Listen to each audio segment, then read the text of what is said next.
એના પછી બહુ અગત્યની વિશેષ માહિતી કે સ્કૂલમાં કેવી રીતે કામ ચાલે છે એ વિશેની પણ તમને અવગત કર્યા.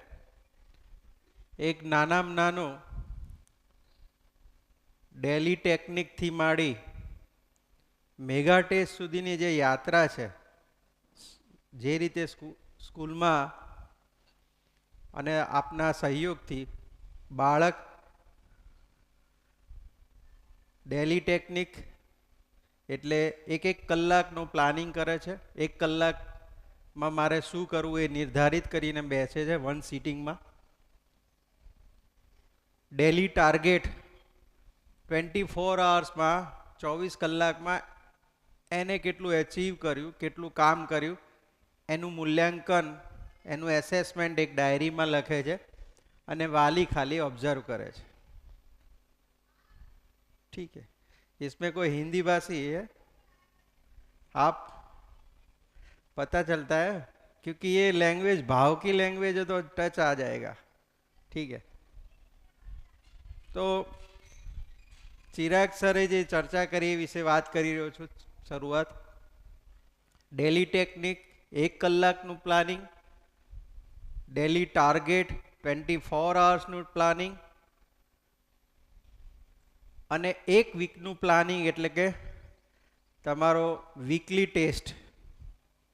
અને વીકલી ટેસ્ટો ભેગા થઈ 24 ડેનું એટલે 24 ડેઝ 30 ડેઝનું એક પ્લાનિંગ થાય. એમાં મેગા ટેસ્ટ બને છે.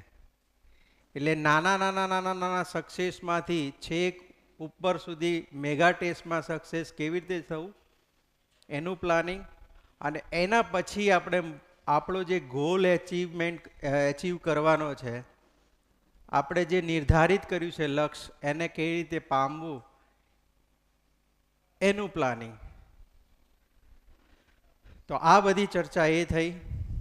પછી ગિરીશ સરે બહુ સંબંધ અને વિશ્વાસને લઈને બહુ અગત્યની વાત આપની સામે મૂકી છે પ્રસ્તાવ રૂપે. એમને એમ પણ કહ્યું છે કે તમે ચકાસો, તમને યોગ્ય લાગે તો આને અપનાવો. અમારું બંનેનું ફેમિલી આ દિશામાં કામ કરેલું છે, ખૂબ સારા રિઝલ્ટ મળ્યા છે. સાહેબ એ સંબંધને લઈને રિઝલ્ટ સુધી કેવી રીતે જવાય એની આખી યાત્રા, એની ગાથા ગાઈ છે તમારી સામે. તમને ખૂબ સારું લાગ્યું છે, પણ આપણે જ્યારે આચરણમાં મૂકીએ ત્યારે એનું રિઝલ્ટ કન્વર્ટ થશે અને એવી ઉમ્મીદ પણ રાખું છું. યસ,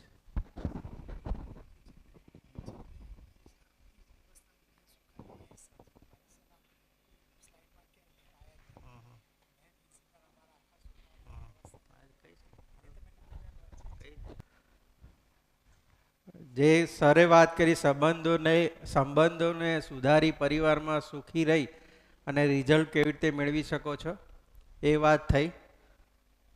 છેલ્લે એમને 2 ટૂલ્સ આપ્યા બાળકો તરફી કે મોબાઈલ અને આળસમાંથી કેવી રીતે બહાર નીકળવું. અને આળસનું સોલ્યુશન તમારું નિર્ધારિત લક્ષ્ય નથી થતું એને પણ તમે ચકાસી લો. એ ચોક્કસ એ જ આન્સર આવશે કે તમારું લક્ષ્ય નિર્ધારિત નથી એટલે જ આ વસ્તુ થાય છે. તો એ લક્ષ્ય નથી તો જ આળસ આવે છે, એને લઈને ત્યાંથી હું શરૂ કરું છું. ત્યાં એક નાનું એક ઉદાહરણ તમને આપું છું. આપણા ઘરે કોઈ વિવાહ હોય, કોઈ સારો પ્રસંગ હોય, ત્યારે એ પ્રસંગને બહુ સરસ પ્રસંગ બનાવવા માટે આપણે પ્રયત્ન કરતા. આપણું લક્ષ્ય એ પ્રસંગને સફળ બનાવવાનું લક્ષ્ય હોય છે. આ શોર્ટ લક્ષ્ય હોય છે. તમારું મન, તન, ધન બધું એની પાછળ લાગી જાય છે. તમને ખ્યાલ હશે કે જ્યારે દીકરીના લગ્ન લઈએ છીએ, લગ્ન લખીએ છીએ, ત્યાંથી માંડી દીકરીને જે વિદાય અપાઈએ છીએ તે પ્રસંગ સુધી લગભગ આખોય પરિવાર ઊંઘતો નથી. કેમ? કારણ કે આપણું શોર્ટ લક્ષ્ય, ભલે એ લક્ષ્ય નાનું જ છે, ટૂંક સમય માટેનું છે, એ લક્ષ્ય આપણું નિર્ધારિત હતું. એ લક્ષ નિર્ધારિત હોવાના લીધે એ આપણને પંચ કર્યા જ કરે કે તારું કામ આ બાકી છે, તારા આ કામ બાકી છે, આ કામ બાકી છે. મને આપણને દરેકના પ્રસંગો આ પ્રસંગ બન્યો જ હશે. અને એમાં જીવનમાં સૌથી ઓછામાં ઓછું તમે ઊંઘ્યા હશો તો પણ ઉઠીને ફ્રેશ હશો. કેમ એ તમારે જોવાનું છે. મેં બોલ તમારી સામે નાખ્યો, હવે આના ઉપર તમે સંશ્લેષણ વિશ્લેષણ જે કરવું એ કરજો. તો અને એમાં પુરવાર થશે જ કે લક્ષ હતું એટલા માટે મોજમાં હતા અને આળસ ચડી જ નથી. અત્યારે પણ તમે સરસ મજાનું ભોજન લીધું છે, એક લક્ષ છે કે આપણે કંઈક મેળવીને જવું છે, હું કોઈને નહીં આવે. તો એ જ આળસને છોડવા માટે જે લક્ષની વાત છે, તો એ તરફ આપણે જઈ રહ્યા છીએ અત્યારે. તો અહીંયા એક સરસ મજાનું ચિત્ર આપેલું છે. સૌના કાર્યમાં છે, સૌ પોતપોતાના લક્ષ્ય તરફ આગળ વધી રહ્યા છે. તો પહેલો સેટ યોર ગોલ. તમારું ગોલ નક્કી હોવો જરૂરી છે. મારે ક્યાં જવું છે નક્કી ના હોય તો પછી ક્યાંય અમદાવાદ પણ ઉતરી જાઉં, બરોડા પણ ઉતરી જાઉં, ક્યાં તો પહેલા સિદ્ધપુર પણ ઉતરી જાઉં. એટલે આપણું લક્ષ્ય નિર્ધારિત કરવું જરૂરી છે.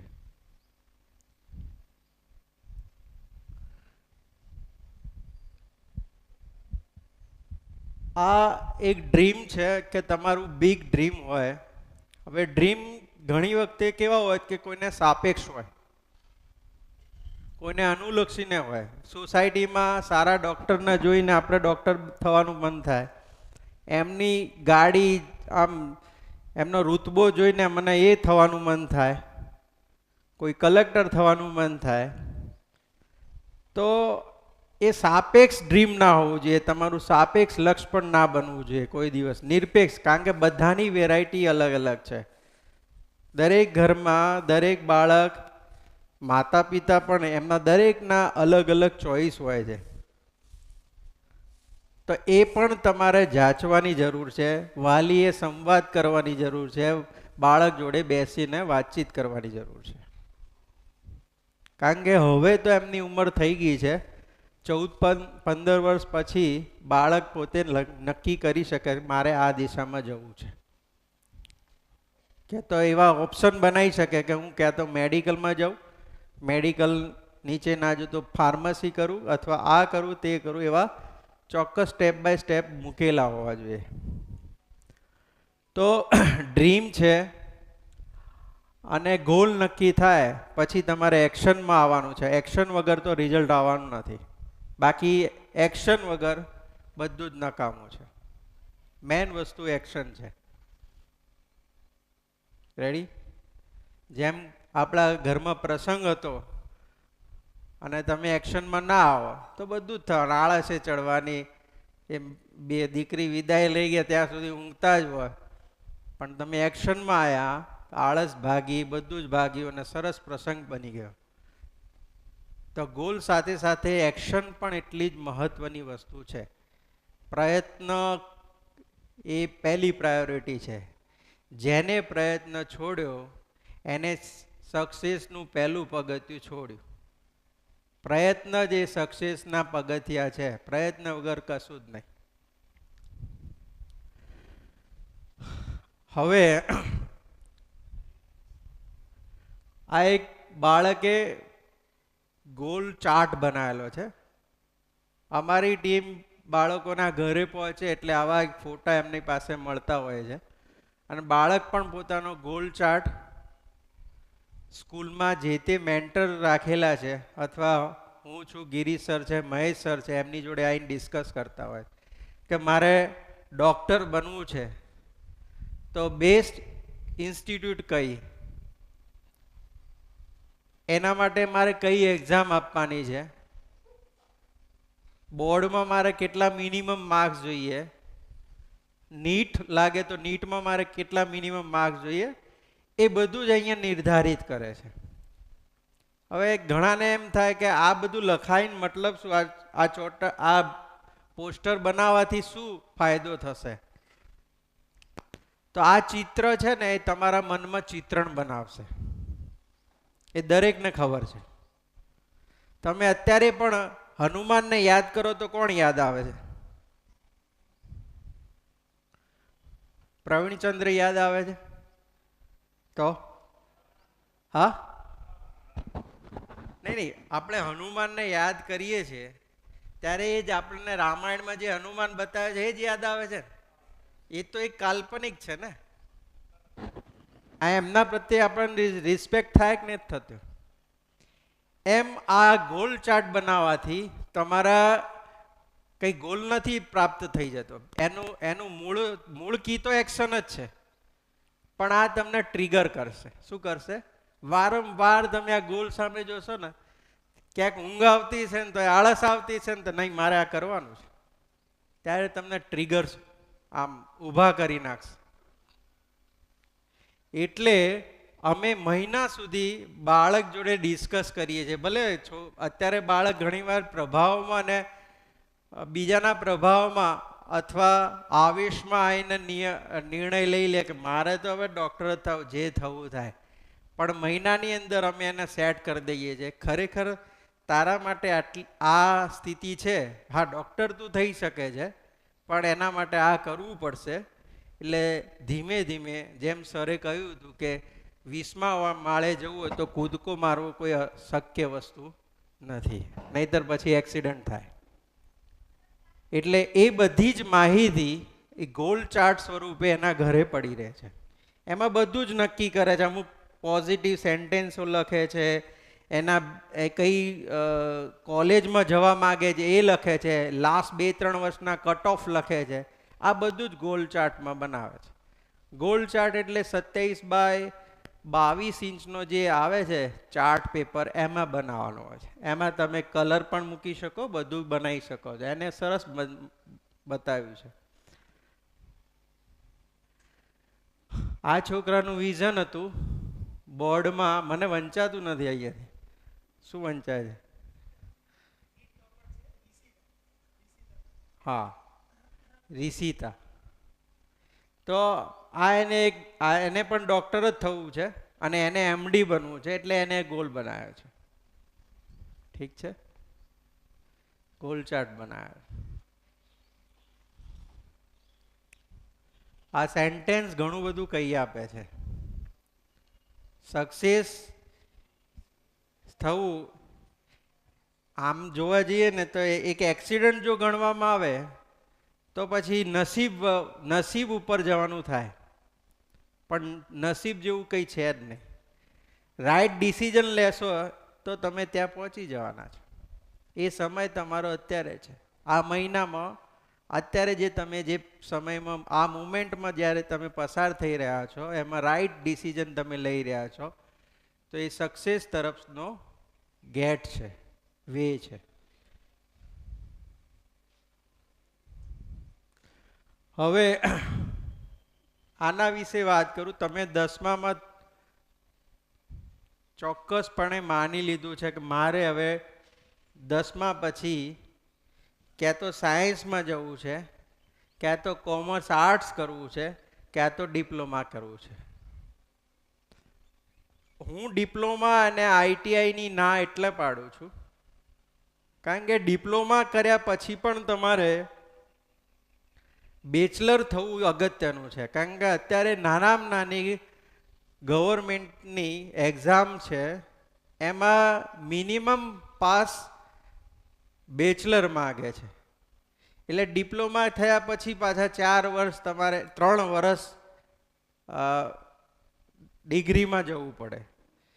અને ડિપ્લોમામાં જે મહેનત થાય એવી 11-12માં મહેનત થતી નથી. ખાસ કરીને ઘણા લોકો એમ માને કે 11-12માં શું કરવું છે, આપણે ડિપ્લોમા કરાવી દે, ડિપ્લોમામાંથી ના જઈ શકે.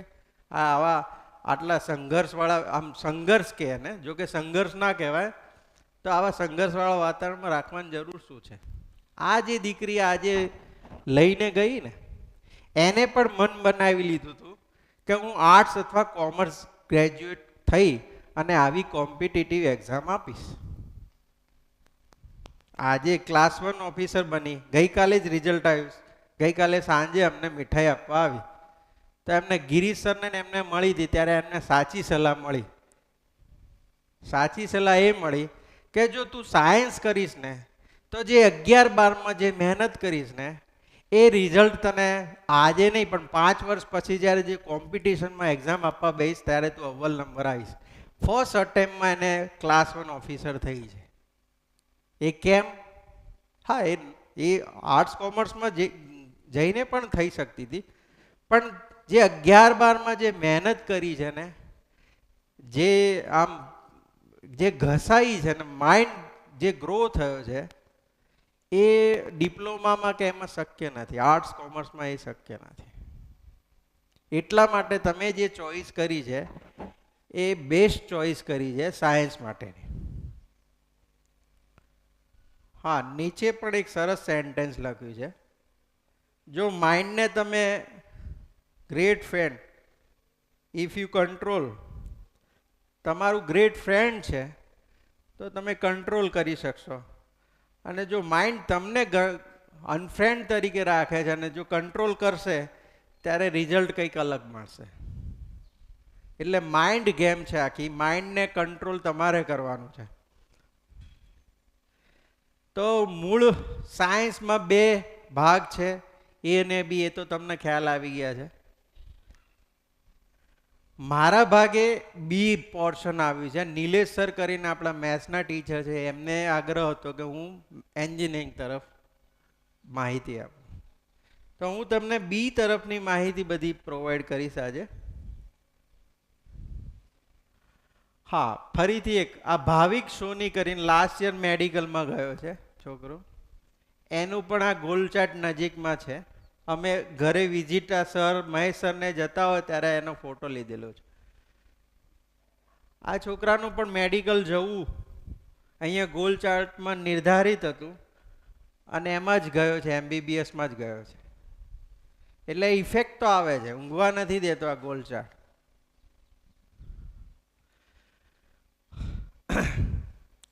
લાસ્ટ યર આપણા 62 છોકરાઓએ પરીક્ષા આપી બાયોલોજીમાં, જેમાંથી 14 છોકરા MBBSમાં ગયા છે, 30 બાળકો પેરામેડિકલમાં ગયા છે, એટલે કે BAMS, BHMS, BUMS, ફિઝિયોમાં, એ બધામાં ગયા છે. 12 સાયન્સ પછી શું થઈ શકે? તો આ એન્જિનિયરિંગ પોર્શન છે આખો, જે 4 વર્ષનો છે. એ તમને વાત કરશે નિલેશ સર. હું મેડિકલ વિશેની ચર્ચા કરી રહ્યો છું અત્યારે. હું નીચે આવતો મને દેખાતું જ નથી, આનાથી અવગત છો. એના પછી છે BDS છે ડેન્ટલ. એના પછી ડેન્ટલ એટલે કે એ તો તમને ખ્યાલ છે, દાંત જડબાની જે કંઈ સમસ્યાઓ છે એ દૂર કરવાય, એ બધા ડૉક્ટર્સ છે ડેન્ટલ કહે છે. BAMS જે આયુર્વેદ ડૉક્ટર છે, આયુર્વેદ ડૉક્ટર બનાવે છે. BHMS જે હોમિયોપેથી, એ આયુર્વેદના લગભગ સમકક્ષ જેવું જ હોય છે. એક BUMS કરીને યુનાની કરીને એક નવી બ્રાન્ચ ઓપન થઈ છે. જેમ આપણે આપણા વૈદિક પરંપરાગતમાં આપણે અહીંયા મોટા થયા છીએ, અહીંયા આયુર્વેદનું એટલું મહત્ત્વ છે, તેમ અરેબિયન કન્ટ્રીમાં યુનાનીનું એટલું મહત્ત્વ છે. એટલે એની પણ બ્રાન્ચ અત્યારે ઇન્ડિયામાં 2-3 કોલેજો એવી ઓપન થઈ છે. પછી છે ફિઝિયોથેરાપી, BPT. ફિઝિયોથેરાપીમાં તમને ઘણાને એવું લાગે કે આ કસરતવાળા ડૉક્ટરની વાત છે. આ કસરતવાળા ડૉક્ટરમાં શું ભણવાનું હશે? પણ આજે વર્લ્ડમાં સૌથી વધારે ડિમાન્ડ હોય ને તો આની છે. તમને કહું, આખા વર્લ્ડનો રેશિયો કાઢો તો સૌથી વધારે ડિમાન્ડ ફિઝિયોથેરાપીની છે. યુરોપમાં અને અમેરિકા, કેનેડામાં જેવા દેશોમાં કોઈ પણ નાનું સર્જરી કરાવો એટલે એને મહિનો 2 મહિના માટે ફિઝિયોથેરાપી કરાવી ફરજિયાત છે. એ સર્ટિફિકેટ ન આપે ત્યાં સુધી ગવર્મેન્ટ જોબ વાળો પણ એને સ્વીકારે નહીં પાછો. સમજ્યા?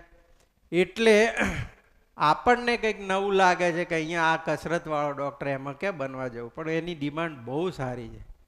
જેને ફોરેન જવું છે, વિદેશમાં સ્થાયી થવું છે, એના માટે ખૂબ સારી છે.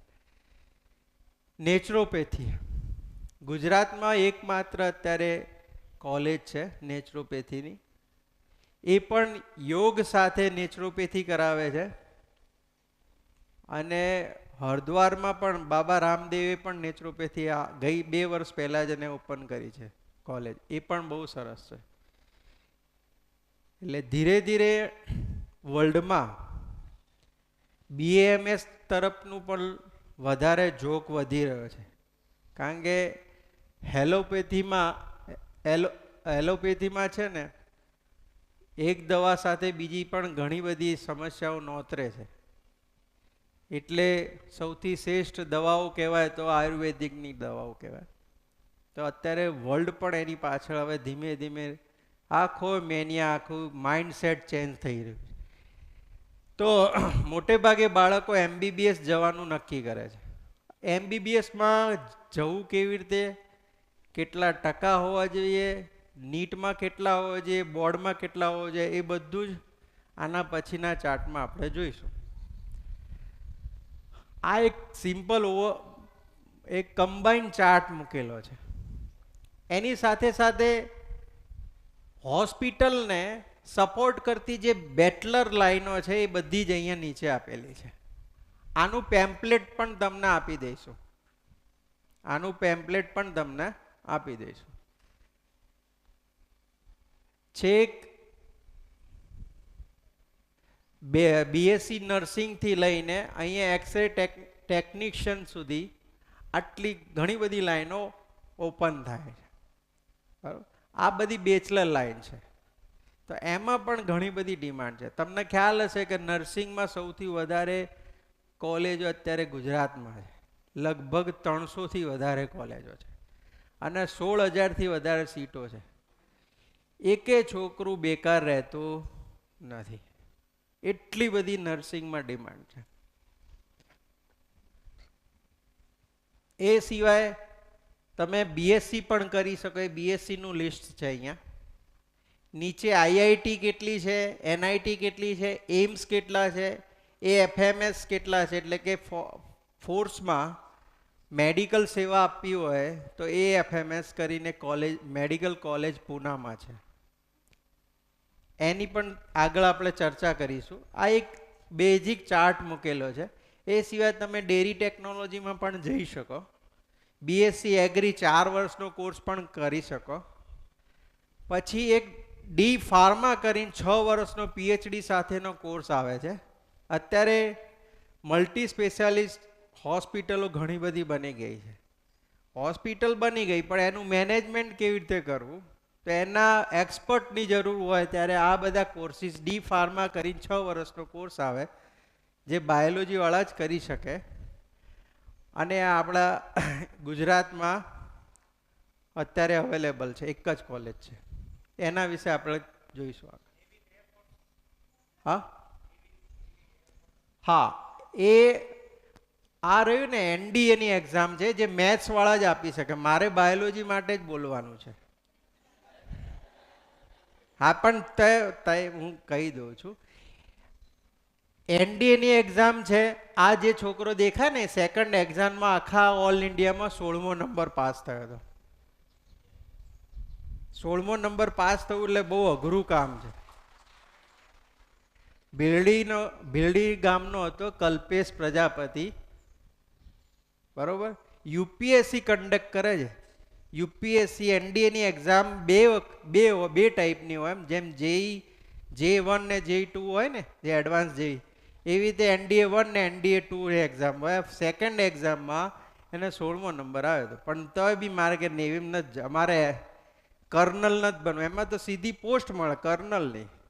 તો પણ એને ના લીધી. એને કમ્પ્યુટર સાયન્સ મોટું પેકેજ જોઈતું હતું એટલે એ તરફ ગયો.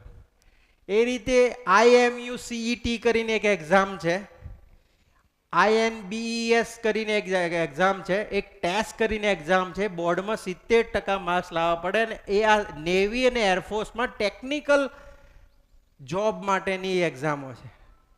ટેકનિકલ લડવાનું નથી, ત્યાં ટેકનિકલ સપોર્ટ, રડાર છે, ઇલેક્ટ્રોનિક્સ છે, ઘણું બધું છે. આપણી ઓફિસમાં પેલા પડ્યા છે મોટા, એ મંગાવી દો ને, બધાને આપી દો અત્યારે, જો કોઈ જઈ શકે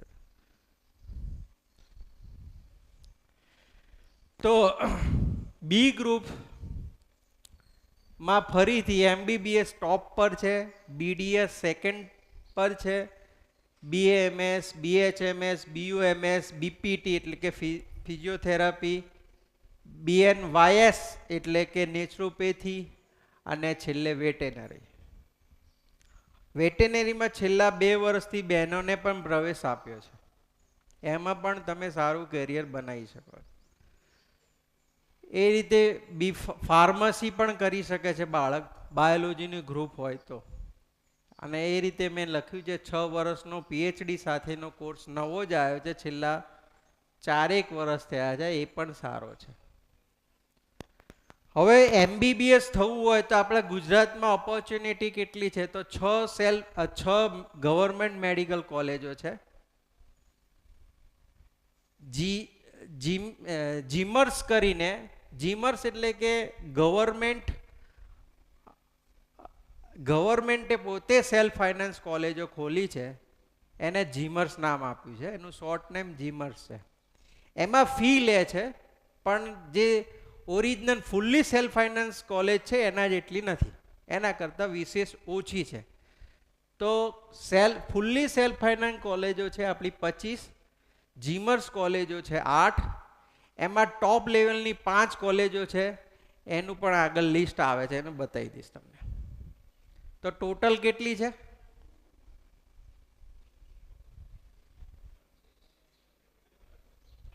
હા 39 છે ને.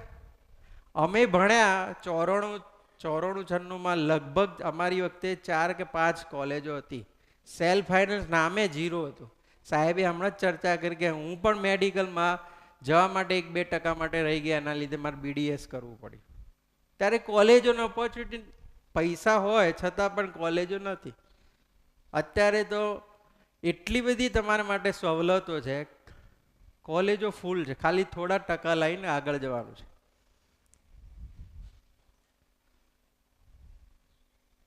હા, આ 2023-24 નો ચાર્ટ છે. આનો કદાચ ફોટો પડતો હોય પાડી દો તમે.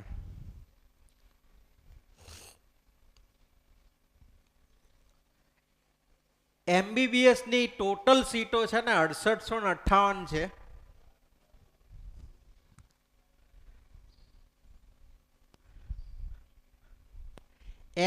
એમાં પહેલું છે ને ઓલ ઇન્ડિયા કોટો છે AQ, બીજો કોટો છે GQ, ત્રીજો કોટો છે MQ, લાસ્ટ કોટો છે NQ એટલે કે NRI, MQ એટલે મેનેજમેન્ટ, GQ એટલે ગવર્મેન્ટ તરફ, અને AQ એટલે ઓલ ઇન્ડિયા. રેડી? ટોટલ સીટો MBBS ની 6858 છે, BDS ની 1255 છે. એમાં અહીંયા મૂકેલું છે, જો BDS ની 2 ગવર્મેન્ટ છે ને 11 સેલ્ફ ફાઇનાન્સ છે. એ રીતે BAMS માં 5 ગવર્મેન્ટ છે, 36 સેલ્ફ ફાઇનાન્સ. BHMS માં 4 ગવર્મેન્ટ, 41 સેલ્ફ ફાઇનાન્સ. BPT માં 4 ગવર્મેન્ટ, 49 સેલ્ફ ફાઇનાન્સ. એવી રીતે નર્સિંગમાં કોલેજો જુઓ 325 કોલેજો, કોઈને બાકી જ નહીં રાખવા, આવો તમને ભણાવવા છે. અને 16,000થી, આ તો એપ્રોક્સિમેટલી 16,000થી વધારે સીટો છે. અને જોબની 100% ગેરંટી વોરંટી. ગવર્મેન્ટમાં લાગે તો 35,000થી સ્ટાર્ટ થાય, એવું જ છે ને, 35 કે 25,000થી સ્ટાર્ટ થાય છે. તો આ એક સિનારીઓ ટોટલ સીટ્સનો છે. જે રીતે કોટા છે એ કોટામાં પણ અહીંયા પ્રસ્થાપિત કરેલો છે. 2023-24 નો છે.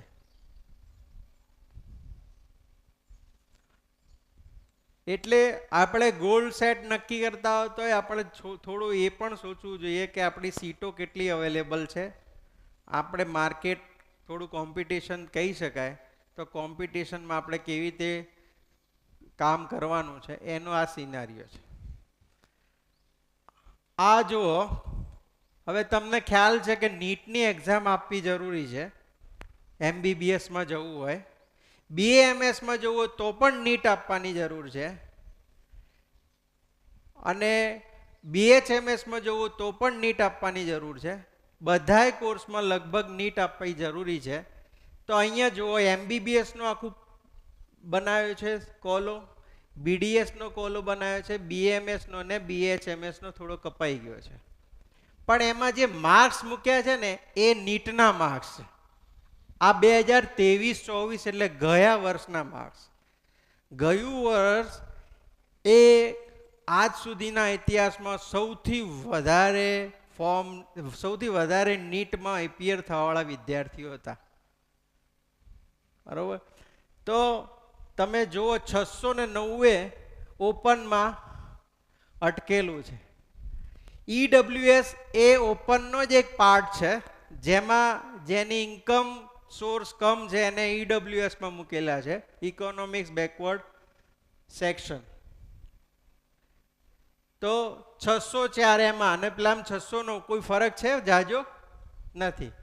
હવે ઘણા કે ઓબીસીનો તો ઓબીસીમાં છે એટલે મળી જ જવાનું એડમિશન, એવું પણ નથી. ઓબીસી, ઓપન અને EWS લગભગ સરખા છે. અહીંયા કોઈ ભેદભાવ લાગતો નથી. જુઓ તમે, આ હું ગવર્મેન્ટની કહું છું, પછી જીમર્સમાં અને સેલ્ફ ફાઇનાન્સમાં અલગ. આપણે આના વિશે વધારે જોઈ લઈએ તો 590 છે SCBC એટલે કે ઓબીસીમાં, SCમાં 521 છે અને STમાં 351. STમાં સૌથી ઓછા છે, એમને એક થોડો લાભ મળે છે. હવે એ રીતે જીમર્સમાં પણ જુઓ, જે ગવર્મેન્ટ સેમી ગવર્મેન્ટ કોલેજો છે એમાં પણ જો ઓપનમાં 548, 545, ઓબીસીમાં 541, SCમાં 472. સેલ્ફ ફાઇનાન્સમાં જો ઓપનમાં 482 છે, અટક્યું હતું ગઈ સાલ.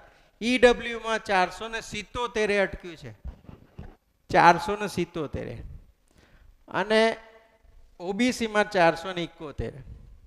એટલે બાજુમાં ગુજરાતનો રેન્ક લખેલો છે, કારણ કે તમે જેવું ફોર્મ ભરશો ને એટલે તમારો ગુજરાતનો એક રેન્ક બનીને આવશે, એના પછી જ તમારું એડમિશન થશે. તો આનો પણ તમે ફોટો લઈ શકો છો, એક ઇમેજ લઈ લો એટલે કાયમ માટે તમારે મગજમાં કે આપણું એક ટાર્ગેટ આવો હોવો જોઈએ. કારણ કે આમાં 3 કેટેગરી, ગવર્મેન્ટ, સેમી ગવર્મેન્ટ ને ફૂલ્લી સેલ્ફ ફાઇનાન્સ સ્કૂલનું કોલેજનો ડેટા આપેલો છે. BAMSમાં પણ તમે જોઈ શકો છો, આખો ડેટા અહીંયા મૂકેલો છે કે આટલા માર્ક્સ હોય તો એને એડમિશન મળેલું છે. હલો,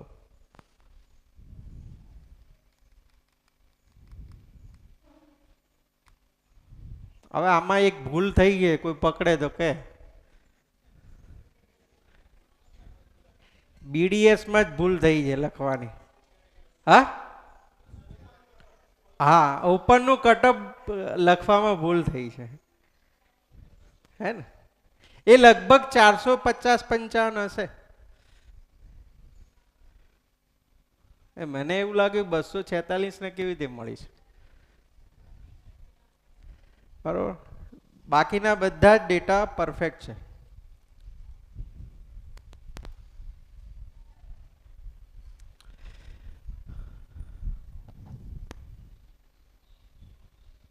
તો ઓકે, ક્લિયર?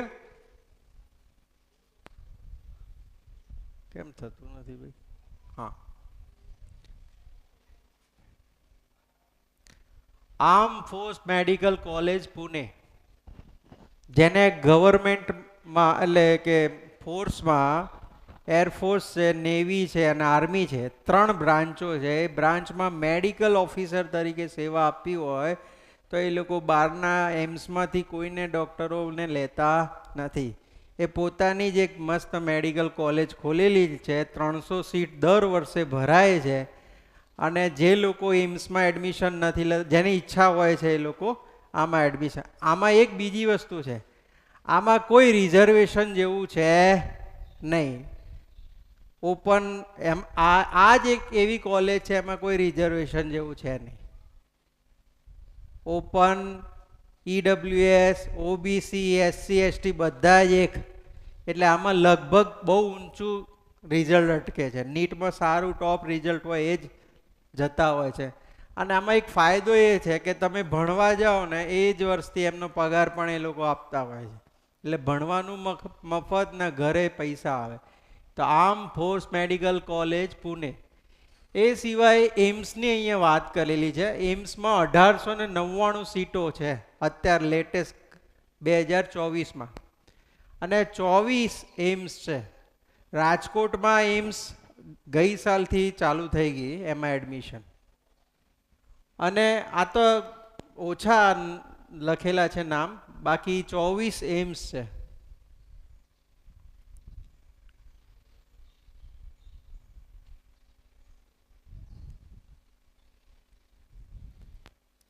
એમ્સ વિશે તમને થોડી માહિતી આપી દઉં કે ભારતની સૌથી સારામાં સારી મેડિકલ ક્ષેત્રની સેવા આપતી હોય અને ગવર્મેન્ટ, ફૂલ્લી ગવર્મેન્ટ, ઇન્ડિયન ગવર્મેન્ટથી ચાલતી મેડિકલ કોલેજ હોય તો એ એમ્સ છે. એવી એમ્સને બહુ વિકસિત કરીને શરૂઆતમાં ભારત જ્યારે આઝાદ થયું અંગ્રેજોના ગુલામીમાંથી, ત્યારે 6 આઈઆઈટી અને 6 થી 7 જેટલી એમ્સ શરૂ થઈ હતી. તો દિલ્હીની એમ્સ, પછી ચેન્નઈની એમ્સ, આ બધી બહુ જૂની એમ્સ છે. આ બધી એમ્સના નામ છે જે દિલ્હીથી માંડીને રાજકોટ સુધીની વચ્ચેની કેટલીક નામો અહીંયા મિસ કરેલા છે, પણ તમે ઇન્ટરનેટથી શોધી શકો છો. આમને પણ એક ગોલ ચાર્ટ બનાવેલો છે, તો એ અહીંયા પ્રસ્તુત કરેલો છે. હા, હવે નીટ આપણે આપવી છે, આનો એક ફોટો લઈ લેજો, બહુ અગત્યનું છે. તો 17 વર્ષ કમ્પ્લીટ થવા જોઈએ તમારા. તમારા બાળકની નીટ આવશે 2026માં, બરોબર. 31 ડિસેમ્બર 2026માં એના 17 વર્ષ પૂરા થવા જોઈએ. જો 17 વર્ષ પૂરા ન થતા હોય તો ભણવું હોય તો ભણજો, વાંધો નહીં, પણ તમને પરીક્ષા આપવા નહીં મળે. એટલે એ ચેક કરી લેજો, બરોબર. પછી એ અહીંયા આપેલી જ છે માહિતી, તમે જોઈ લેજો, ઘરે શાંતિથી ચેક કરી લેજો. MBBSમાં જવું હોય તો બોર્ડમાં એક મિનિમમ રેન્જ છે કે 50% ઉપર જોઈએ. એમ્સમાં પણ 50% છે, 70%? એમ્સમાં, હા, એમ્સમાં 50% છે, પણ મેથ્સમાં ઉલટું છે. જેને આઈઆઈટીમાં જવું છે એને 70% જોઈએ. એટલે એમાં થોડું ધ્યાન રાખવાનું છે મેથ્સવાળાએ.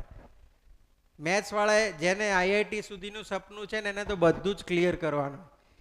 JEE 1 ક્લિયર કરવાની, એટલે કે મેન ક્લિયર કરવાની, JEE 2 એડવાન્સ ક્લિયર કરવાની, અને બોર્ડમાં સારું પરફોર્મન્સ પણ લાવવાનું. એટલે 70% ઉપર લાવે તો જ.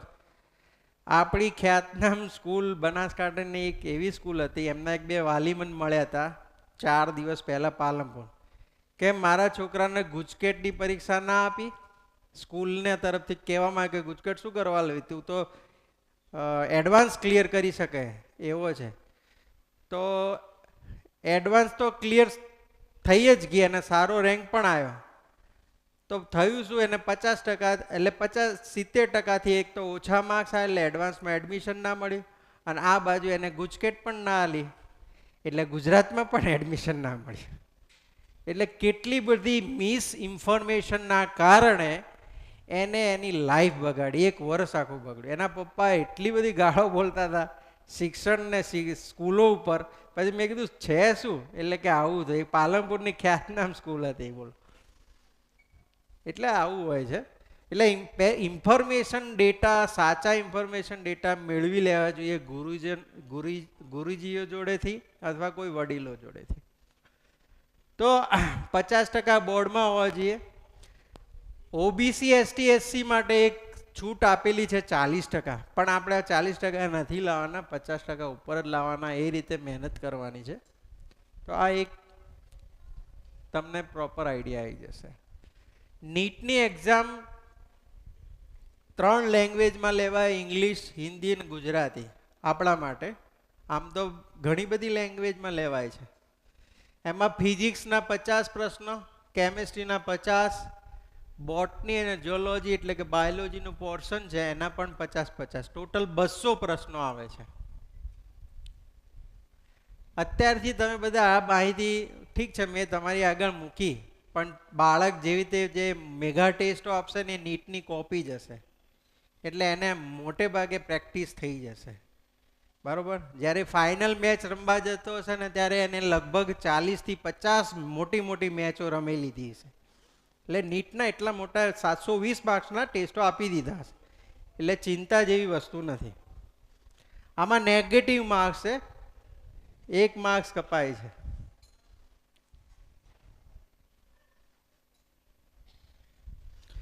હવે બાયોલોજી રાખ્યા પછી કેટલાક લોકો એગ્રીકલ્ચરમાં પણ જતા હોય છે. મેથ્સવાળા પણ જઈ શકે છે. અમુક ચોક્કસ પ્રકારના કોર્સિસ છે ટેકનિકલ એગ્રીકલ્ચરમાં, એમાં મેથ્સવાળા પણ જઈ શકે છે. પણ એગ્રીકલ્ચર યુનિવર્સિટી આપણી જોડે જે છે દાંતીવાડા, એનું નામ છે આણંદ, સૌથી મોટી છે. પણ કેમ્પસ સૌથી મોટું દાંતીવાડાનું અને નવસારીનું છે. તેમ જુનાગઢ અને કામધેનુ ગાંધીનગર નવી ઓપન થયેલી છે, પણ એ પણ જૂની થઈ ગઈ છે. એનામાં બોર્ડમાં 60% અને ગુજકેટના 40% લેખે એનું આખું જ એક મેરિટ તૈયાર થાય છે. અને તમે એગ્રીકલ્ચરના જે યુનિવર્સિટી જે કોર્સ ચલાવે છે એમાં તમે એડમિશન મેળવી શકો છો. એવી રીતે જુઓ, મેડિકલ ક્ષેત્ર ખાલી એક જ વેટેનરી એવી મેડિકલ ક્ષેત્ર છે જે એનિમલ હસબન્ડરી માટે તમારે સેવા આપવી હોય, એનિમલ્સમાં તમારે જવું છે, એની સેવા આપવી છે મેડિકલ ક્ષેત્રમાં, તો ગુજકેટ થ્રુ જઈ શકો છો. પેલા બધામાં નીટ થ્રુ જવાનું, આમાં ગુજકેટ થ્રુ જવાનું. ગુજકેટમાં એક ફાયદો એ છે ખાલી ફક્ત 12માનો કોર્સ આવે, અને નીટમાં એ છે કે 11મા અને 12મું બંને આવે છે. એ તો તમને બાળક અહીંયા ભણશે એટલે ખ્યાલ આવી જશે. એ રીતે ફિશનરીનો એક કોર્સ છે બેચલર, પછી એગ્રીકલ્ચર છે બીએસસી, હોર્ટિકલ્ચર છે, અને એગ્રીકલ્ચર ઇન્ફોર્મેશન ટેકનોલોજી એટલે બીટેક કરીને એક પ્રોગ્રામ 4 વર્ષનો પણ ત્યાં છે એગ્રીકલ્ચરમાં. તો આ તમને મોટી મોટી વસ્તુ તમને બતાવી છે કે એગ્રીમાં બી આટલા કોર્સ છે. એના સિવાય પણ તમે હોમ સાયન્સ પણ કરી શકો, બાયોટેકનોલોજી પણ કરી શકો એગ્રીમાં, પછી માઇક્રોબાયોલોજી પણ કરી શકો, બાયોકેમિસ્ટ્રી પણ ચાલે છે, ફૂડ ક્વોલિટી પણ એક કોર્સ શરૂ કર્યો છે બીએસસી એગ્રીમાં, એગ્રીકલ્ચર યુનિવર્સિટીમાં. તો આ ઘણા બધા બીએસસી કરીને ત્યાં બીએસસી 4 વર્ષનું હોય છે. અમુક કોર્સો 4 વર્ષના છે, અમુક કોર્સો 3 વર્ષના છે.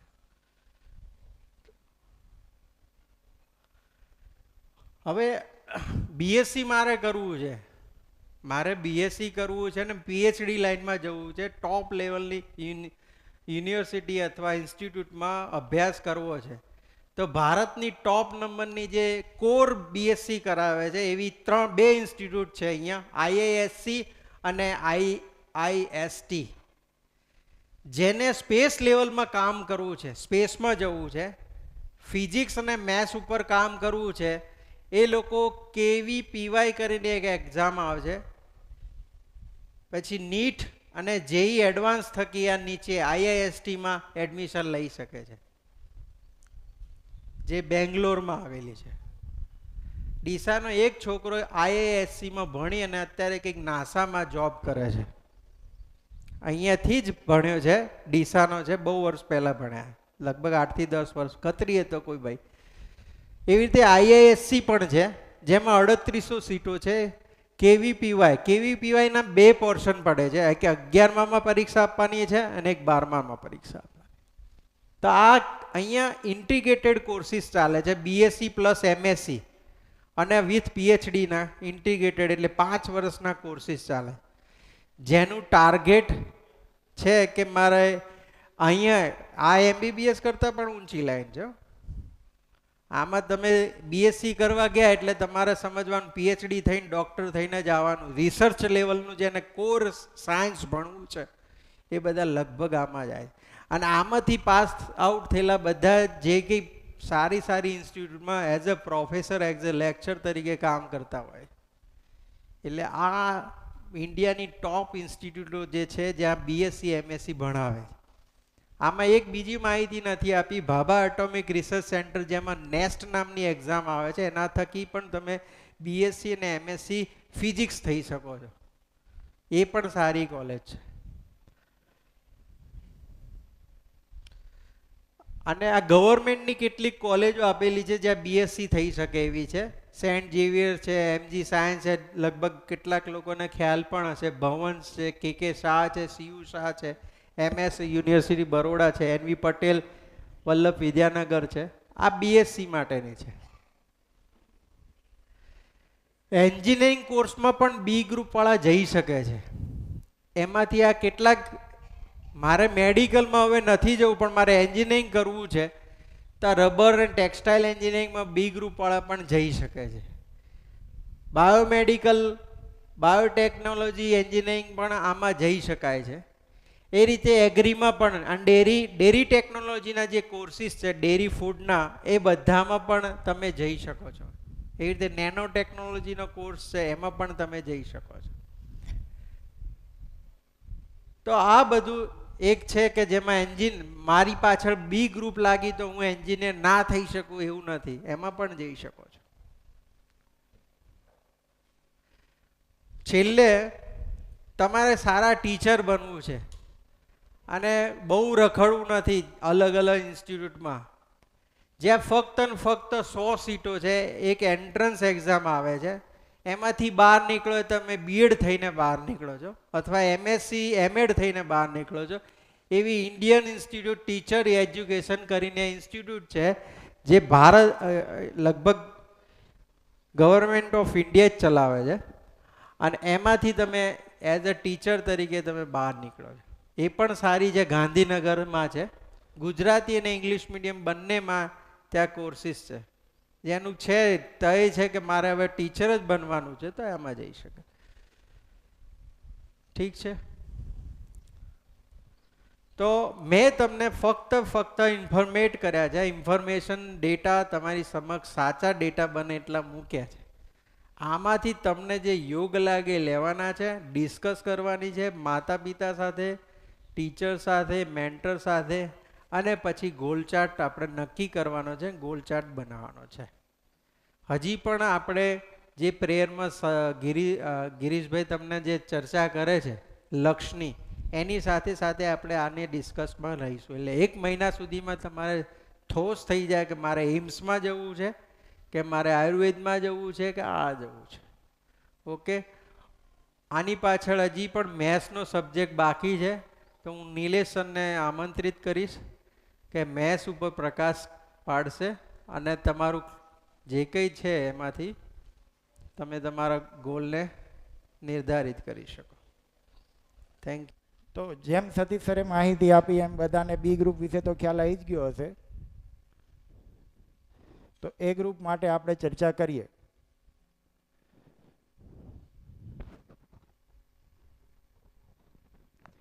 તો 12 સાયન્સ લીધા પછી તમે મેથ્સમાં આગળ કેટલી રીતે આગળ વધી શકો. તો એના માટે પહેલાં તો આપણે જોઈ લઈએ કે કેટલા રસ્તા છે. એ ગ્રુપ લીધા પછી આગળ કઈ લાઈનમાં તમે જઈ શકો.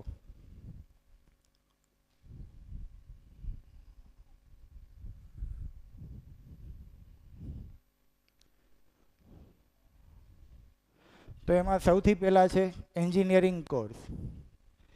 ઘણા બધા ઓળખતા હશે કે આ ફોટો શાનો છે, આયરન મેન, બરાબર ને? તો આયરન મેનને બનાવવાવાળું કોણ હતું? એટલે એ તો મૂવીમાં છે, પણ ખરેખર આપણે આયરન મેન બનાવવો હોય તો એક એન્જિનિયર જ બનાવી શકે, બીજું કોઈ ના બનાવી શકે. બરાબર છે. તો એક છે એન્જિનિયરિંગ કોર્સ, જે આપણે બી કે બીટેક કહીએ. પછી બીજું છે બેચલર ઓફ આર્કિટેક્ટ, કે આર્કિટેક્ચર જેમને કરવું હોય આગળ જઈને, બેચલર ઓફ આર્કિટેક્ચર, તો એમના માટે આર્કિટેક્ચર.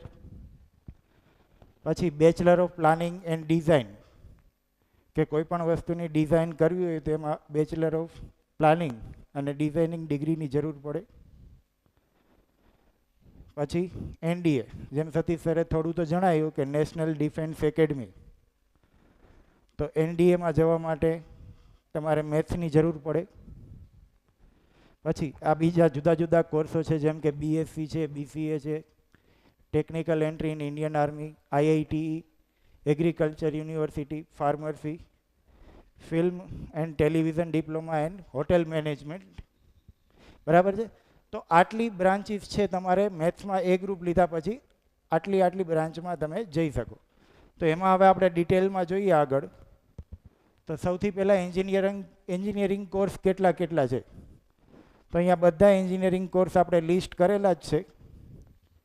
જેમને પણ તમારે આપણા ગ્રુપમાં પીપીટી શેર કરી દઈશું, એટલે તમે ડિટેલમાં બધા એન્જિનિયરિંગ કોર્સો જોઈ શકો. જેમ કે કોમ્પ્યુટર છે, આઈટી છે, જે અત્યારે ફૂલ ફોર્મમાં ચાલી રહી છે, કે અત્યારે આ બાજુ જવાવાળો વર્ગ ખૂબ જ મોટો છે એમ. પછી mechanical, electrical, civil, EC, electronics engineering, instrumentation and control engineering. પછી આગળ મેકાટ્રોનિક્સ, જે મેં ખુદે મેકાટ્રોનિક્સ એન્જિનિયરિંગ કરેલું છે, mechanical plus electronics. Marine, mining, plastic, power, rubber, chemical, biomedical, automobile. પછી production, metallurgical, environmental, industrial, electrical and electronics.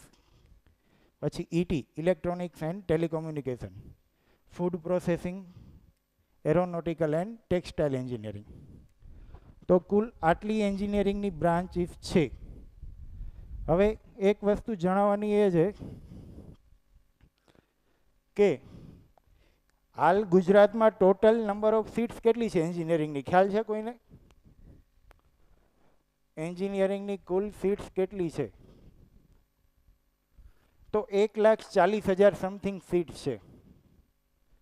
અને ગુજરાતમાં એ ગ્રુપ લેવાવાળા વિદ્યાર્થીઓની સંખ્યા છે કુલ 1,20,000 સમથિંગ. એટલે કે જેટલી સીટ છે એના કરતાં ઓછા વિદ્યાર્થીઓ છે.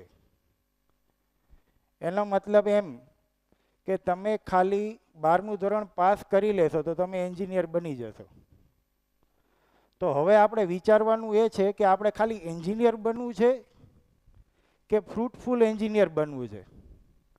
એટલે કે એક સારો એન્જિનિયર બનવું છે કે જે આગળ જઈને જીવનમાં એન્જિનિયરિંગ ઉપર કામ કરી શકે, કે એવું.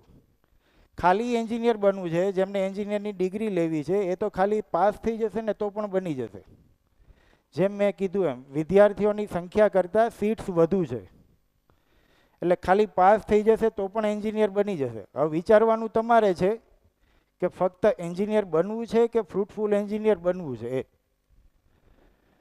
તો હવે ફ્રૂટફુલ એન્જિનિયર, જેમ આપણે કહીએ કે સારા એન્જિનિયર બનવા માટે શું કરવું, તો એના માટે સારી કોલેજીસમાંથી એન્જિનિયરિંગ કરવું આપણે. તો સારી કોલેજીસ કઈ કઈ કહેવાય? તો આપણે ઇન્ડિયામાં સારામાં સારી કોલેજ કહેવાય IIT, Indian institute of technology. બરાબર છે. તો એમાં એડમિશન લેવા માટે તમારે 2 એક્ઝામ આપવી પડે. એક તો જેઈ મેન્સનું પેપર 1 આપવું પડે, જેમાં તમારે ક્વોલિફાય થવું પડે. અને બીજી છે જેઈ એડવાન્સ. બરાબર છે. અને બીજી કોલેજીસ કહેવાય છે એનઆઈટીઝ. તો એનઆઈટીઝ લગભગ એક રાજ્યમાં એક છે. એ તમારે એમાં એડમિશન લેવા માટે ફક્ત જેઈ મેન્સની પરીક્ષા આપવી પડે. બરાબર છે. હવે આગળ જોઈએ. જેઈ મેન્સ પેપર 1, કે જેઈ મેન્સનું પેપર 1, તો એમાં કઈ પેપર સ્ટાઇલ છે એની. એમાં પેપર સ્ટાઇલમાં શું શું, પેપર 1માં શું શું પૂછાય. તો સૌથી પહેલાં mode of exam online only. તો ફક્ત ઓનલાઈન જ આપી શકો છો. જેમ નીટ તમારે ઓફલાઈન આવે છે બી ગ્રુપવાળાઓને, એમ એ ગ્રુપવાળા માટે ઓફલાઈન જ, ઓનલાઈન જ છે, ઓફલાઈન નથી. પછી એનું ક્વેશ્ચન પેપર. તો ક્વેશ્ચન પેપરમાં તમારે MCQS પણ આવશે અને ન્યુમેરિકલ પણ આવશે, એટલે કે ઓબ્જેક્ટિવ પ્લસ ન્યુમેરિકલ. ઓબ્જેક્ટિવ એટલે શું? તો કે 4 ઓપ્શન આપેલા હોય, પ્રશ્ન પૂછેલો હોય, એમાં 4 ઓપ્શન આપેલા હોય, 4માંથી એક સાચો, તો માર્ક્સ મળી જાય, સાચો ટીક કરો તો. આમાં નેગેટિવ માર્કિંગ છે. જેમ કે અહીંયા આપણે લખેલું છે, કરેક્ટ આન્સરના 4 માર્ક્સ મળે અને રોંગ આન્સરનો -1 માર્ક, એટલે કે 1 માર્ક કપાય તમારે. બરાબર છે. હવે એમાં એક સબ્જેક્ટમાં ટોટલ 30 ક્વેશ્ચન હોય. ટોટલ નંબર ઓફ ક્વેશ્ચન કેટલા છે? 30 એક વિષય માટે. એમ ફિઝિક્સમાં 30, કેમેસ્ટ્રીમાં 30 અને મેથ્સમાં 30. હવે જેમાં 20 કમ્પલસરી છે, જે લખેલું છે MCQS, એ કમ્પલસરી તમારે અટેમ્પ્ટ કરવાના જ. અટેમ્પ્ટ કરવાના મતલબ કે એ અટેમ્પ્ટ ના કરો તો એના માર્ક્સ ના મળે, એમાં ઓપ્શન કોઈ છે નહીં. પરંતુ ન્યુમેરિકલ છે. ન્યુમેરિકલ 10માંથી 5 તમારે કરી શકો. એમાં 5 ઓપ્શન મળે, એટલે કે 10માંથી કુલ તમારે 5 જ જવાબ આપવાના. બરાબર છે. એમાં તમે છઠ્ઠો જવાબ આપી શકો નહીં, એ રીતે. હવે પહેલાં એવું હતું કે શરૂઆતમાં જે કોરોના પહેલાં કે ન્યુમેરિકલમાં નેગેટિવ માર્કિંગ નહોતા. હવે ન્યુમેરિકલમાં પણ નેગેટિવ માર્કિંગ આવી ગયા છે. એવી રીતે ટોટલ એક સબ્જેક્ટમાં 25 કમ્પલસરી પ્રશ્ન થાય, ક્વેશ્ચન્સ, એટલે એના એક ક્વેશ્ચનના 4 માર્ક્સ. એવી રીતે એક સબ્જેક્ટના 100 માર્ક્સ થાય, એટલે 3 સબ્જેક્ટ એટલે 300 માર્કનું પેપર હોય. જેમ સવારે કોઈ વાલી મિત્રએ પૂછ્યું હતું કે સર એવું કેમ તમે કરો છો કે મેઇન્સનું પેપર તમે મેથ્સવાળાનું 300 માર્ક્સનું જ રાખો છો? કારણ કે મેથ્સવાળાને મેઇન્સમાં 300 માર્ક્સનું જ આવે છે એટલે. બરાબર છે. વેઇટેજ ત્રણેય સબ્જેક્ટનું ઇક્વલ છે, ફિઝિક્સ, કેમેસ્ટ્રી અને maths. Language of paper. Paper છે ઇંગ્લિશ, ગુજરાતી અને હિન્દી, એમ ત્રણેય ભાષામાં આવે છે. ગુજરાતી માટે જે ગુજરાતી મીડિયમના વિદ્યાર્થીઓ છે એમને પેપર ગુજરાતી અને ઇંગ્લિશ એમ બંને ભાષામાં આવશે. એવું નહીં કે આપણે ગુજરાતીમાં ફોર્મ ભર્યું છે તો આપણને ફક્ત ગુજરાતી જ જોવા મળશે, ઇંગ્લિશ જોવા નહીં મળે. તો એવું નથી, એમને બંને ભાષામાં પેપર મળશે. ઇંગ્લિશ મીડિયમવાળાઓને ફક્ત ઇંગ્લિશમાં મળશે, એમને ગુજરાતીમાં નહીં જોવા મળે. બરાબર છે. પછી આગળ JEE એડવાન્સ. આ બધું આપણે શાના માટે જોઈ રહ્યા છીએ? શુભ બોલો. આ કઈ કોલેજમાં એડમિશન લેવા માટેની પરીક્ષા છે? IIT માટે. બરાબર. તો IITમાં તમારે એડમિશન લેવા માટે JEE મેઇન્સ પહેલાં આપવી પડે. હવે એલિજિબિલિટી ક્રાઇટેરિયામાં જુઓ તમે તો JEE મેઇન્સમાં ટોપ 20% જોઈએ તમારે, એટલે કે 80% ઉપર તમારું રિઝલ્ટ હોવું જોઈએ JEE મેઇન્સનું. ટોપ 20% જોવા જાવ ને એટલે લગભગ 10% જેવા વિદ્યાર્થીઓ નીકળે. જેમ કે કુલ આ વર્ષે મેઇન્સની પરીક્ષા આપવાવાળા વિદ્યાર્થીઓ હતા લગભગ 12.5 લાખ. એમાંથી 1,20,000 જેવા વિદ્યાર્થીઓ છે એમને IIT વાળા JEE એડવાન્સ માટે ક્વોલિફાય કરશે. એટલે 10% જોવા જાઓ ત્યારે ટોપ 20માં તમે આવી જાઓ લગભગ. એટલે સૌથી પહેલાં તો 12.5 લાખમાંથી 1,20,000માં આવવાનું છે JEE મેઇન્સની પરીક્ષા આપવા માટે, સોરી એડવાન્સની પરીક્ષા આપવા માટે. એ તમે ટોપ 20% હશો તો જ તમને JEE એડવાન્સની પરીક્ષા આપવા મળશે, નહીતર નહીં મળે. બરાબર છે. પછી જેમ સતીશ સરે કીધું એમ 12th બોર્ડમાં તમારે 80 PR એટલે કે પર્સન્ટાઇલ, અથવા તો ગુજરાત બોર્ડમાં 75% કરતાં વધુ માર્ક્સ હોવા જોઈએ. એ તમને આપવા માટેની ક્રાઇટેરિયા નથી. એ જે 75% ગુજરાત બોર્ડમાં અથવા તો 80% કરતાં ઉપર છે એ ત્યાં એડમિશન લેવા માટે. ક્યાં? તો IITમાં. બરાબર છે. પણ JEE મેઇન્સમાં ટોપ 20%માં હશો ત્યારે જ તમને એડવાન્સ આપવા મળશે, નહીતર આપવા નહીં મળે. બરાબર છે. એ જનરલ અને ઓબીસી માટે 80% અથવા 75% છે, જ્યારે એસસી એસટી કેટેગરીવાળાઓ માટે 65% છે. ટોટલ નંબર ઓફ આઈઆઈટીઝ, તો ટોટલ કુલ આઈઆઈટીઝ કેટલી છે ઇન્ડિયામાં? 23, કે જેમાં ટોટલ નંબર ઓફ સીટ્સ કેટલી છે? 17,385.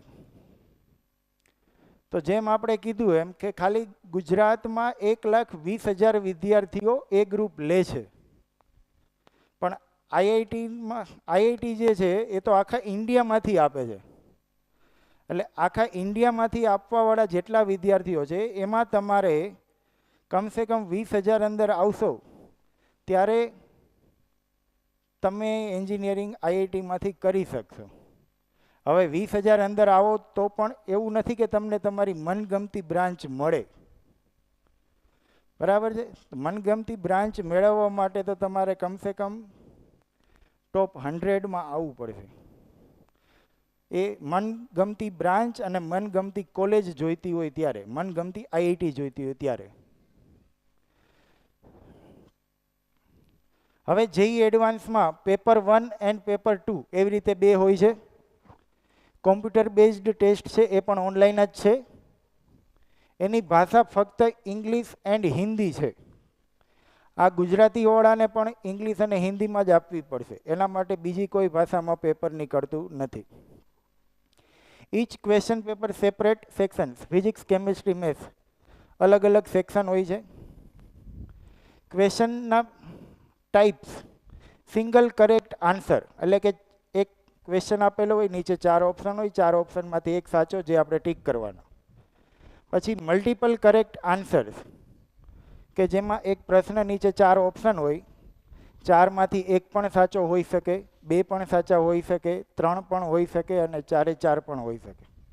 એ આપણે પછી ડિટેલમાં જોઈશું. મલ્ટિપલ કરેક્ટ એટલે 4માંથી ગમે તેટલા સાચા હોઈ શકે. એ આપણે સાચા કેટલા છે એ જોઈને ટીક કરવાનું. પછી ન્યુમેરિકલ ટાઈપ, કે જેમાં તમારે આન્સર લખવાનો, ઓપ્શન ના આપેલા હોય. પછી મેટ્રિક્સ મેચ ટાઈપ, જે ગુજરાતીમાં આપણે કહીએ જોડકા જોડો, પણ આ જોડકા જોડવા એટલા સહેલા નથી કે જે આપણે અત્યાર સુધી જોડીને આવ્યા છીએ. બરાબર છે? પછી કોમ્પ્રિહેન્શન ટાઈપ, એક પેરેગ્રાફ આપેલો હોય અને નીચે 3 ક્વેશ્ચન પૂછેલા હોય, એ ક્વેશ્ચનના આપણે જવાબ આપવાના. ટોટલ માર્ક્સ વેરિયેબલ, જેઈ એડવાન્સની પેપર સ્ટાઇલ ફિક્સ નથી. એમાં એવું નથી કે આપણે આટલા ક્વેશ્ચન હશે, આટલા માર્ક્સ હશે. માર્ક્સ એપ્રોક્સિમેટલી 360 હોય, ઘણીવાર 300 હોય, ઘણીવાર 380 હોય, 340 હોય, એવી રીતે વેરિયેબલ છે. હવે આઈઆઈટી એક્ઝામ તો આપી દીધી, આપણે સારો રેન્ક પણ આવી ગયો.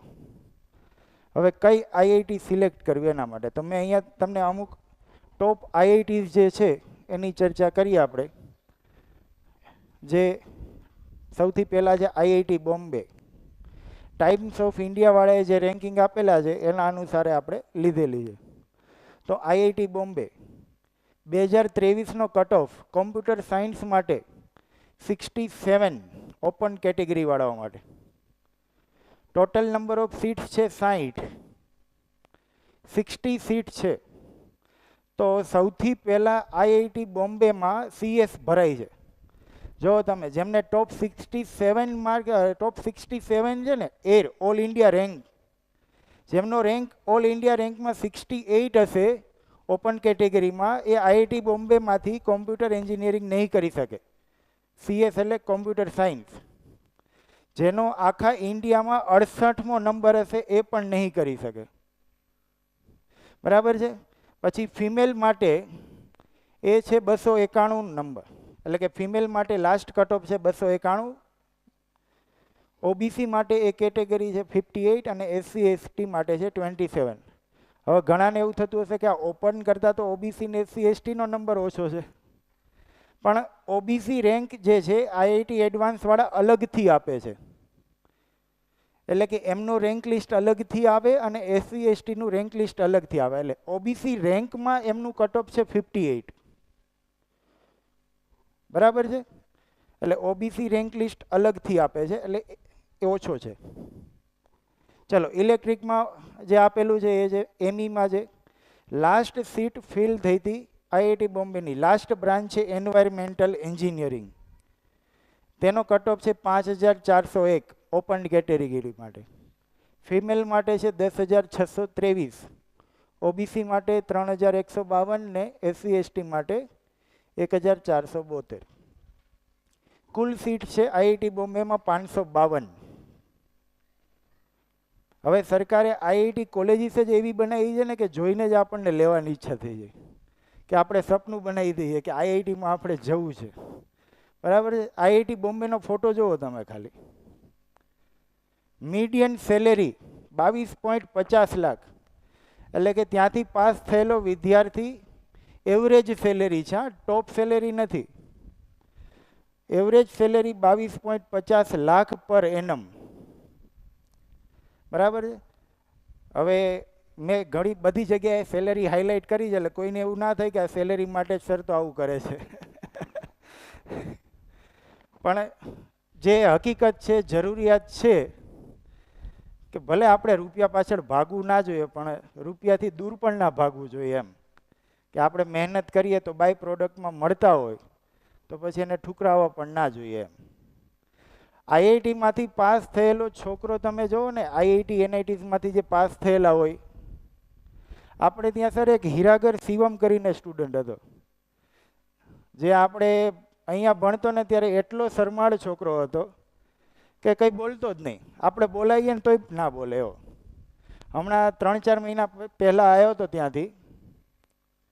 એટલે આપણે જોઈએ ને તો આમ પર્સનાલિટી આપણે માની ના શકીએ કે આ છોકરો છે. એમ એટલી પર્સનાલિટી ચેન્જ થઈ જાય કે આપણને લાગે ના કે આ છોકરાઓ જે 4 વર્ષ પહેલાં હતા એ જ છે કે શું. એમ એટલે ત્યાં તમને સાથે સાથે પર્સનાલિટી ડેવલપમેન્ટ પણ એટલું જ જાણવા મળે છે. એ રીતે એમ કે શીખવા ઘણું બધું મળે. Median salary 22.50 lakh. બરાબર. પછી આ આઈઆઈટી દિલ્હી નંબર્સ છે. નંબર્સ તો પછી તમને આપીશું એટલે જોઈ શકશો આંકડાઓ તો બધા. ત્યાં ટોટલ સીટ છે 1152. આ એનો ફોટોગ્રાફ છે અને ત્યાંની એવરેજ સેલેરી છે 20.50. પછી આઈઆઈટી ગુવાહાટી ફોટો જોવો તમે ખાલી કે આ કોલેજ છે. એમ કોઈ આપણું ફાર્મ હાઉસ કે એવું કશું નથી. એમ બરાબર છે. ત્યાં પણ એવરેજ સેલેરી છે 22.50 લાખ. પછી આઈઆઈટી કાનપુર, ત્યાં ટોટલ સીટ છે 464 અને એવરેજ સેલેરી 22.07. આ જે કટ ઓફ છે એ તો તમને આપણે એમને આપી દઈશું, પછી તમે જોઈ લેજો. બરાબર છે. પછી IIT Kharagpur total number of seat 718. પછી આઈઆઈટી રૂરકી ટોટલ સીટ્સ 520.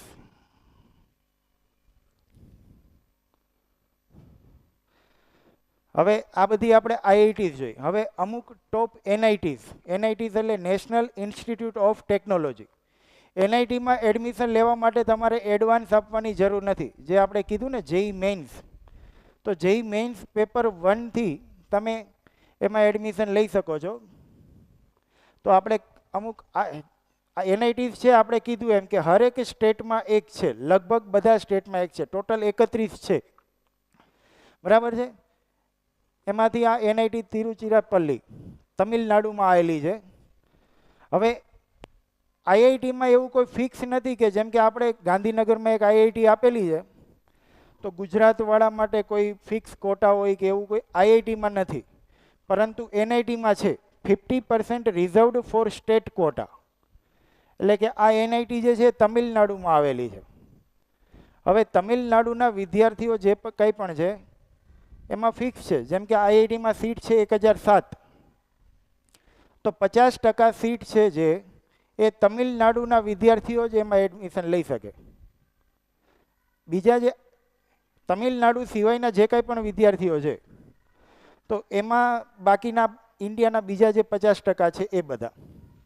બરાબર છે. આ એનઆઈટીનો ફોટો જોઈ શકો છો તમે. પછી આ એનઆઈટી સુરતકલ કર્ણાટકામાં આવેલી છે. બરાબર છે. એમાં ટોટલ નંબર ઓફ સીટ છે 174. ત્યાં નંબર ઓફ સીટ ઓછી છે. એમાં પણ 50% સીટ જે છે એ કર્ણાટકના વિદ્યાર્થીઓને જ એમાં એડમિશન મળી શકે એવી રીતે. પછી એનઆઈટી વરાંગલ તેલંગાણામાં આવેલી છે. ટોટલ નંબર ઓફ સીટ છે 989. એમાં પણ 50% છે તેલંગાણા વિદ્યાર્થીઓ જ એડમિશન લઈ શકે. હવે આ જે આપણે અત્યાર સુધીની આઈઆઈટીઝ અને એનઆઈટીઝ જોઈ એ છે આખા ઇન્ડિયામાં ટોપ એન્જિનિયરિંગ કોલેજીસ હતી. હવે ઘણા વિદ્યાર્થીઓને એવું થાય કે આપણે ગુજરાતની બહાર નથી જવું, તો ગુજરાતમાં ટોટલ ટોપ એન્જિનિયરિંગ કોલેજીસ કઈ કઈ છે? આટલી જ નથી, ઘણી બધી છે, પણ એમાંથી જે બેસ્ટ હતી એ મેં લખી છે. તો જેમાં પહેલી છે IIT Gandhinagar, SVNIT Surat, triple IT Vadodara, triple IT Surat, DAIICT, PDEU. આ પીડીઈયુ છે એ પહેલાં પીડીપીયુ હતી, પેટ્રોલિયમ યુનિવર્સિટી, હવે થઈ ગઈ છે એનર્જી યુનિવર્સિટી. પછી નિરમા અને એમએસ, આમાંથી ઘણા બધા નામો સાંભળેલા હશે બધાએ. એમાં ફર્સ્ટ એનઆઈટી ગાંધીનગર, તો એના કટ ઓફ અહીંયા મેં લખેલા છે. એમાં ટોટલ નંબર ઓફ સીટ છે 263. બરાબર છે. પછી છે એનઆઈટી સુરત. અહીંયા જે ડેટા આપેલા છે એનઆઈટી સુરતના એ હોમ સ્ટેટ કોટાના, એટલે કીધું ને આ ક્યાં છે, આપણા ગુજરાતમાં આવેલી છે. એટલે ગુજરાતના 50% વિદ્યાર્થીઓ માટે જે સીટ છે રિઝર્વડ હોય, એટલે કે 260 સીટ છે, પણ 130 તો ગુજરાતના લોકો જ એમાં એડમિશન લઈ શકે.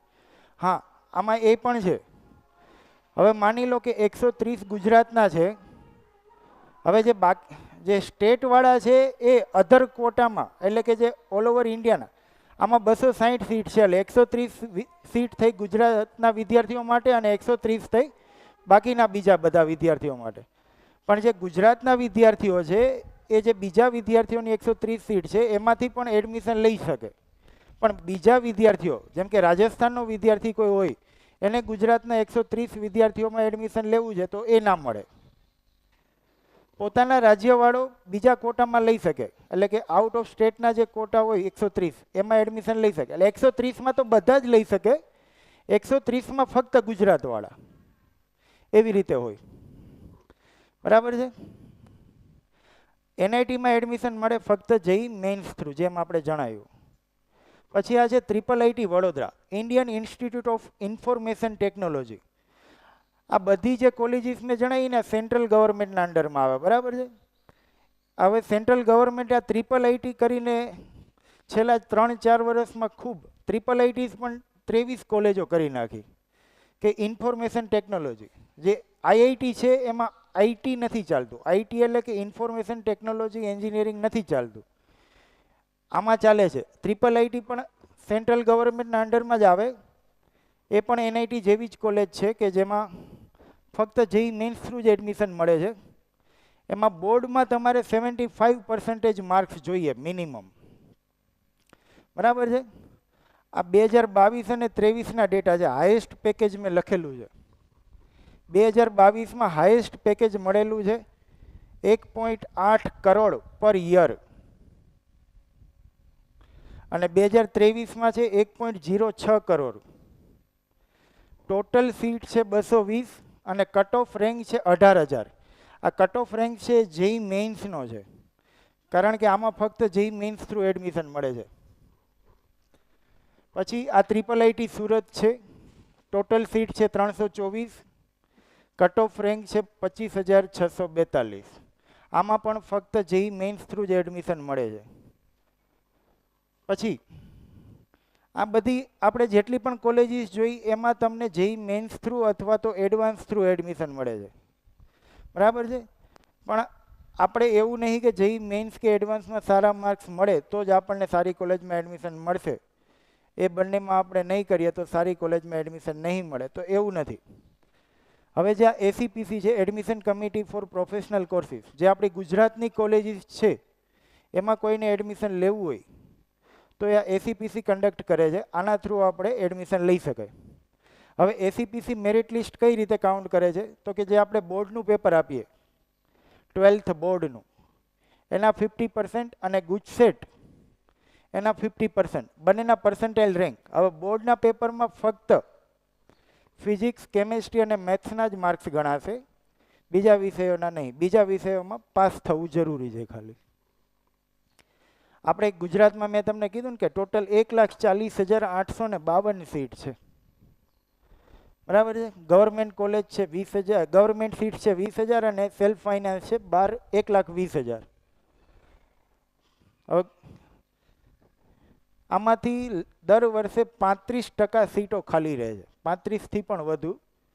આ તો મેં એક તમને સારું લાગે એટલા માટે કીધું છે 35. હકીકતમાં તો આ 45થી 48% જેટલી છે.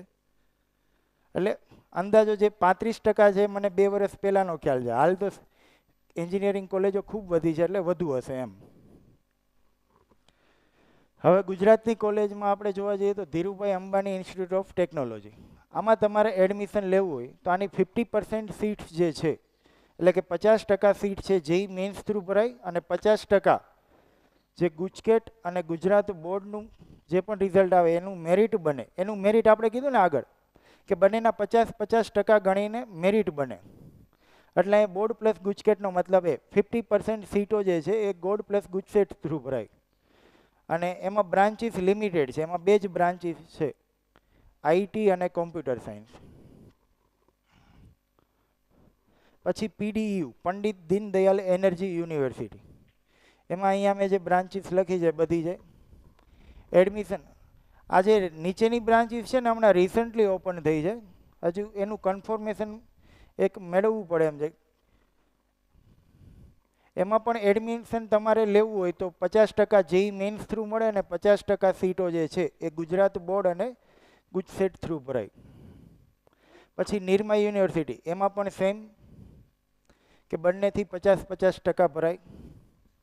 પછી એમએસ યુનિવર્સિટી, આમાં 100% જે છે એ ગુજસેટ પ્લસ બોર્ડથી 100% સીટો ભરાય. આમાં જેઈ મેન્સ થ્રુ એડમિશન ના મળે.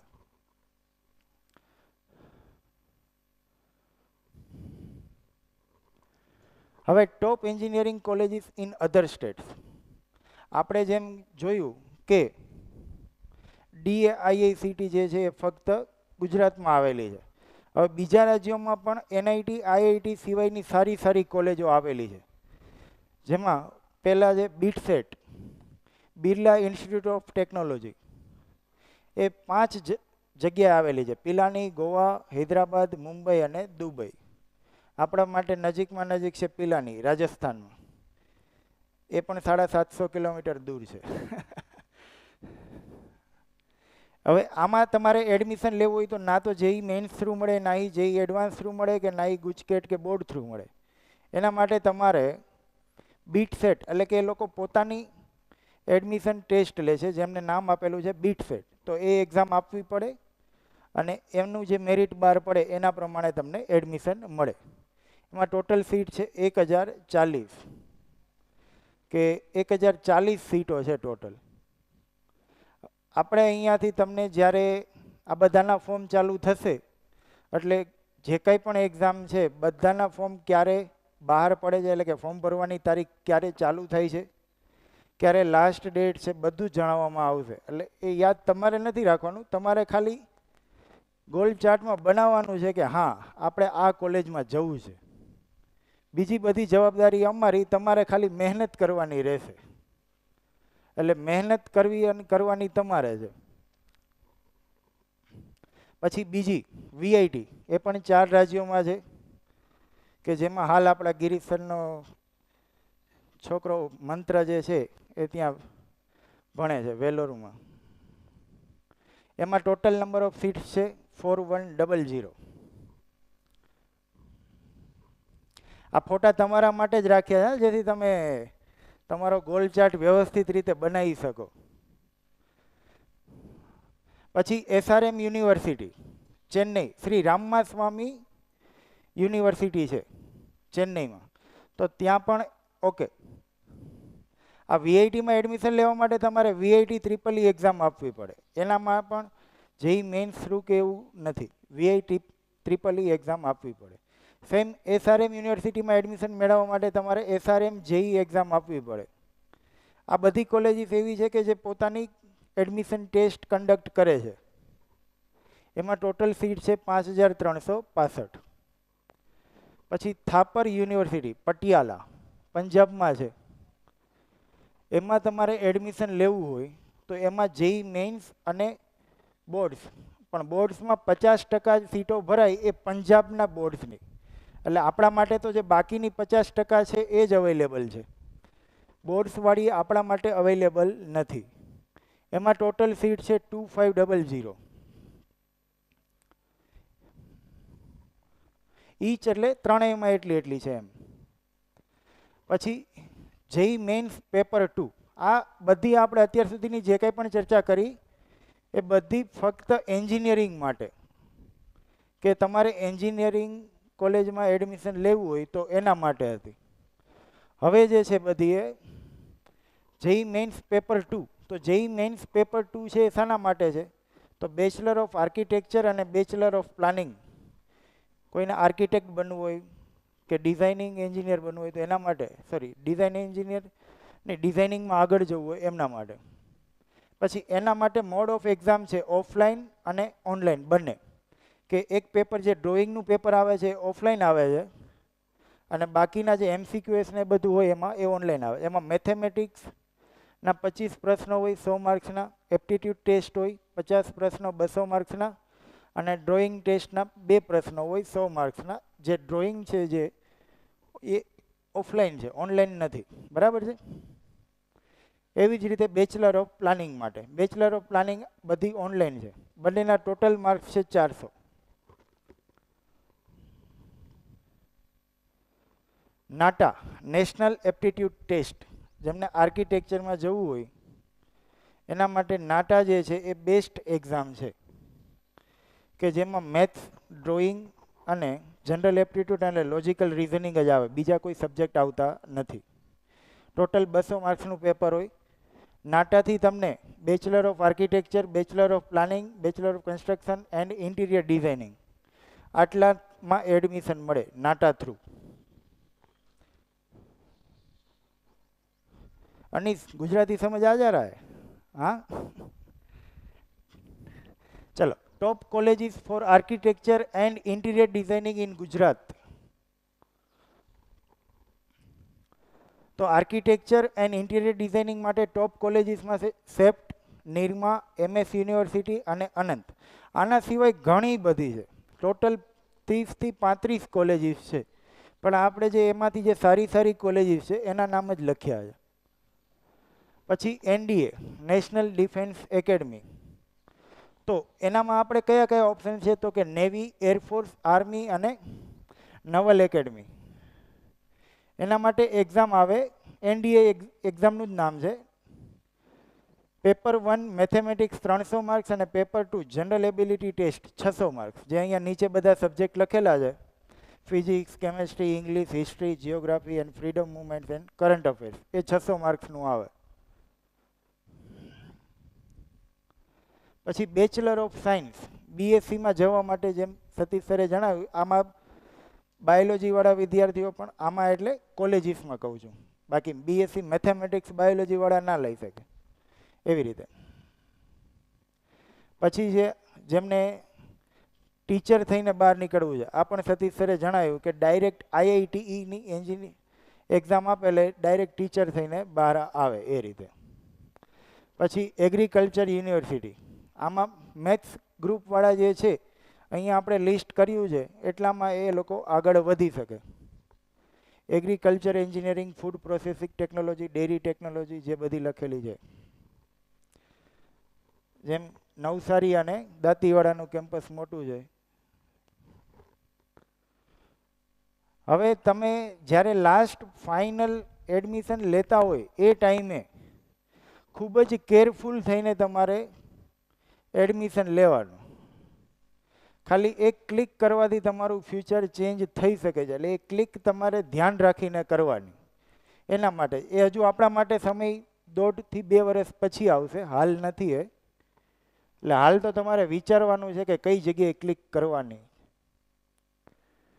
પછી અહીંયા આપણે ડોક્યુમેન્ટ લખેલા છે, જેમને પણ આ ડોક્યુમેન્ટમાં હજુ કોઈ ખૂટે છે તો હાલ જ અત્યારે એટલે કે વિધિન 2-3 મહિનામાં રેડી કરીને રાખી દેજો. પછી છેલ્લા ટાઈમે ભાગદોડ કરવી એ સારી વસ્તુ નથી એમ. આ પીપીટી તમને મળી જશે એટલે ત્યારે તમે જોઈ લેજો. બરાબર છે? બરાબર. Thank you.